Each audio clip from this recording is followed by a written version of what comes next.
नमस्कार दोस्तों, मैं अविनाश कुमार आप लोगों का स्वागत करता हूं अपने चैनल में। यह वीडियो देख रहे मेरे सभी दर्शकों को मेरा नमस्कार। आज का यह वीडियो यूनिकूट गुण मिलान पर है।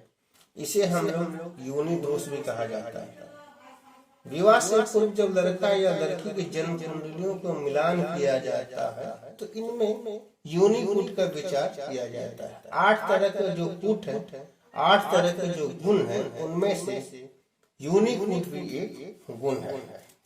तो यह यूनिकूट है क्या? यूनि चौथा कूट या गुण होता है कुंडली मिलान में, जिसके लिए 4 अंक निर्धारित किए गए हैं। वर कन्या मेलापक विचार में इनका महत्व शारीरिक गठन, दाम्पत्य भोग विलास की प्रवृत्ति एवं संतान पर होने वाले इसके प्रभाव को जानने के लिए किया जाता है। सभी 27 नक्षत्रों को 14 योनियों में बांटा गया है, जिसके क्रमानुसार नाम इस प्रकार है दोस्तों। पहला हो गया दोस्तों अश्व, गज, मेष। उसके बाद दोस्तों हो गया आपको सर्प, फिर श्वान, मार्जर अर्थात बिल्ली, मूषक चूहा, गौ, महिष अर्थात भैंसा, व्याघ्र, मृग, वानर, नकुल अर्थात नेवला और सिंह। ये 14 हमारे योनि होते हैं। 1 2 3 4 5 6 7 8 9 10 11 12 13 14। अपने जन्म के समय जब चंद्रमा जिस राशि में, जिस नक्षत्र में रहती है, उसके आधार पर जातक को अपना योनि जानना चाहिए। यह अवखोरा चक्र से सहज भी हम लोग ज्ञात कर सकते हैं दोस्तों। पहले हम लोग 27 नक्षत्रों को इस 14 योनियों में बांटते हैं दोस्तों। तो जैसे मान लीजिए अश्व योनि, अश्व योनि आपको अश्विनी नक्षत्र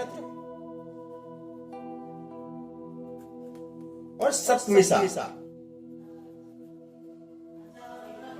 ये हमारे अश्व योनि में आते हैं। उसी प्रकार गज योनि, गज योनि हमारे भरणी और रेवती नक्षत्र जो होते हैं।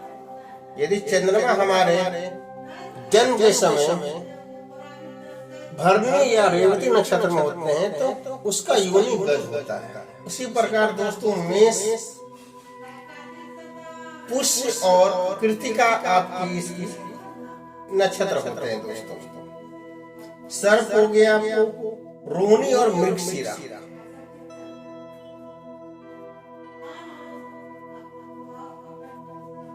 श्वान, श्वान अर्थात कुत्ता, ये मूल और आद्रा, मूल नक्षत्र और आद्रा नक्षत्र दोस्तों। मार्जर अर्थात बिल्ली, ये अश्वलेषा और पूर्णवसु।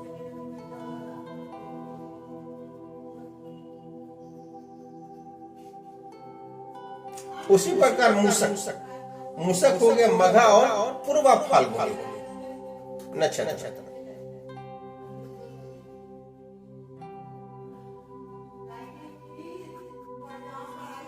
उसके बाद गौ, उत्तरा फाल्गुनी और उत्तरा भाद्रपद नक्षत्र गौ योनि में आते हैं दोस्तों। उत्तरा फाल्गुनी और उत्तरा भाद्रपद, इनकी जो है गौ योनि में आते हैं। महिष अर्थात भैंसा, स्वाति और हस्ता नक्षत्र आपके महिषा योनि की बताते हैं। व्याघ्र, विशाखा और चित्रा, जो विशाखा नक्षत्र और चित्रा नक्षत्र है वो इसके जातक के जो योनि होते हैं वो व्याघ्र होते हैं। मृग, ज्येष्ठा और अनुराधा हो गया दोस्तों।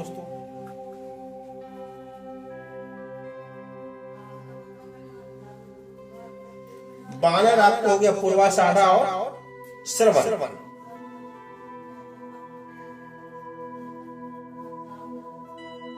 नकुल, नकुल अर्थात नेवला, ये उत्तराषाढ़ा और एक नया अभिजीत जो हमारे नक्षत्र होते हैं वैसे जातक के जो योनि होता है वो आपको दोस्तों नकुल होता है।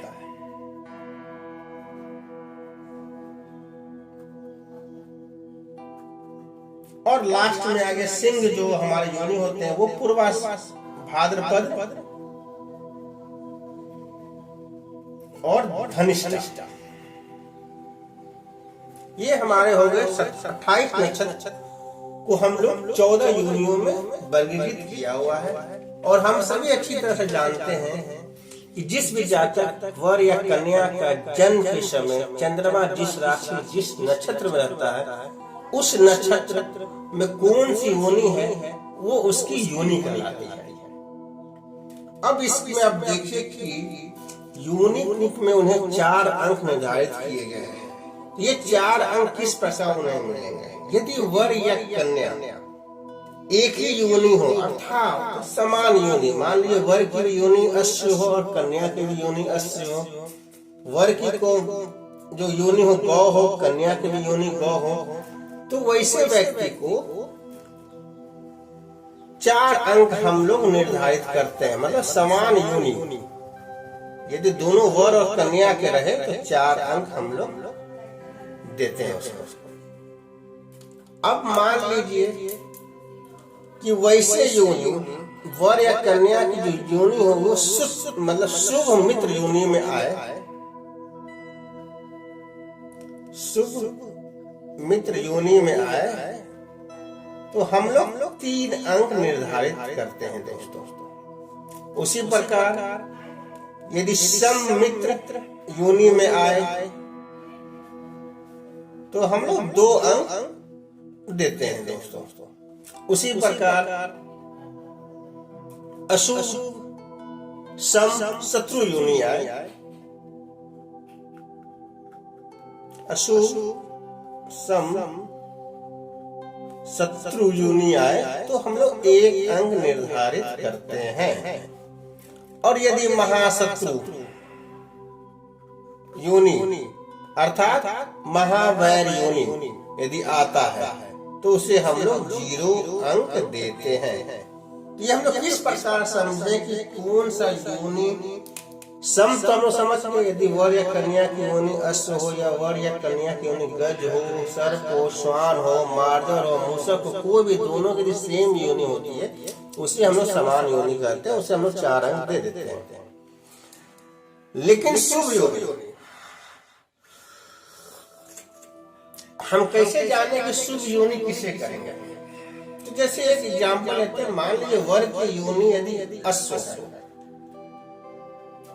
और कन्या की योनि मेष या कन्या की योनि गौ हो या कन्या की योनि मृग हो, तो इस कंडीशन में यह शुभ मित्र योनि कहलाती है।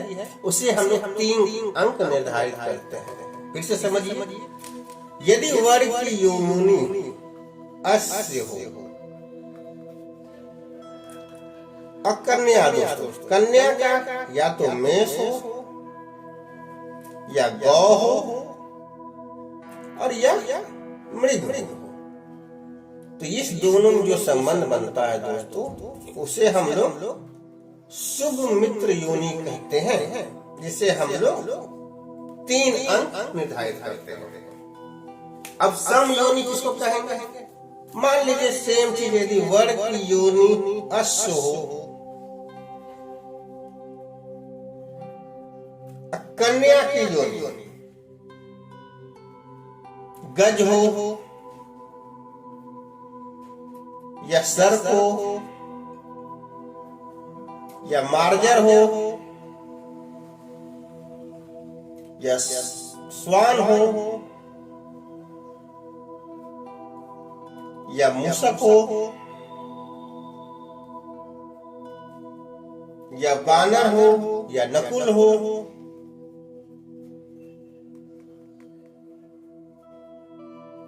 तो ऐसे जातक को हम लोग सब मित्र योनि कहते हैं दोस्तों। उसी प्रकार मान लीजिए वर की योनि अश्व हो और कन्या की योनि दोस्तों।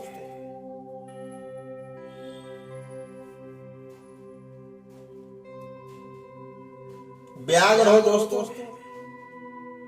या सिंह हो, तो ये हमारा अशुभ सम शत्रु कहलाता है दोस्तों, इसे हम लोग एक अंक कहते हैं। उसी प्रकार यदि वर का योनि अश्व हो और आपको कन्या की योनि महिष भैंसा हो, तो ये महाशत्रु या महा बैर योनि कहलाती है, जिसे हम लोग 0 अंक देते हैं। उसी प्रकार समझिए, मान लीजिए कि सपोज दैट कि यदि वर की योनि महिष है, यदि कन्या की योनि में महिष होगी तो इसे सम योनि कहलाएगा, ये 4 अंक मिलेंगे। यदि वर की योनि महिष हो और कन्या की योनि आपको मान लीजिए गज हो या मेष हो या आपको गौ हो या आपको सिंह हो, तब ये हमारे शुभ मित्र योनि में कहलाते हैं, उसे 3 अंक हम लोग देते हैं। उसी प्रकार मान लीजिए वर की योनि महिष हो और यदि कन्या की योनि अश्व हो, तो ये महावैर योनि कहलाते हैं, उसे 0 अंक हम लोग देते हैं। तो उसी प्रकार हम लोग यदि अवकहारा चक्र में यदि हम लोग देखेंगे तो ये हम लोग आसानी से सहज ज्ञात कर सकते हैं कि ये सम योनि में आ रहे हैं वर और कन्या की योनि, या शुभ मित्र योनि में आ रहे हैं, या सम मित्र योनि में आ रहे हैं, या अशुभ शत्रु योनि में आ रहे हैं, या महाशत्रु या महाबैर योनि में आ रहे हैं। हम लोग देख कर उसे अंक निर्धारित करते हैं। इसमें एक चीज मैं आपको भी बताना चाहता हूं दोस्तों, यदि इसे आप ध्यान में रखिएगा, यदि कोई शूद्र वर्ण के जातक है, राइट, उसके लिए ये बहुत अति महत्वपूर्ण विचारणीय विषय है। ऐसे जातक के लिए यदि योनि दोष लगता है तो हम लोग क्या कहते हैं कि उनके विवाह को सर्वदा वर्जित करते हैं, उसे विवाह करने के लिए हम लोग नहीं बोलते। यदि क्षुद्र जातक के वर्ण के जातक होते हैं, योनि दोष में आ रहा है, मान लीजिए कि वर वश्य हो गया और आपको कन्या आपको महिष हो गई, या वर महिष हो गया कन्या आपको अश्व हो गया, तो योनि दोष इसमें दिखा रहा है, तो हम लोग वर्जित करते हैं, विवाह के लिए हम लोग नहीं बोलते हैं। अन्य सभी वर्गों के लिए, ब्राह्मण, क्षत्रिय, वैश्य जातक के लिए भी इसका महत्व है, लेकिन यदि महावैर योनि हो तो इसका परिहार हम लोग ग्रह मैत्री से देखते हैं। ग्रह मैत्री में हमारे क्या शुभ फल आ रहे कि नहीं आ रहे, यदि हमारे शुभ फल आ रहे हैं तो ये हम लोग महावैर योनि का हम लोग परिहार मानते हैं, और ऐसे शादी को हम लोग बोलते हैं कि हाँ ये शुभ शादी है, भविष्य में भी अच्छी। चलिए, तो आशा दोस्तों कि आपको ये वीडियो अच्छी लगी होगी। यदि अच्छी लगी कृपया हमारे चैनल को सब्सक्राइब अवश्य करें, साथ में लाइक और शेयर करना। जय माता दी, धन्यवाद दोस्तों।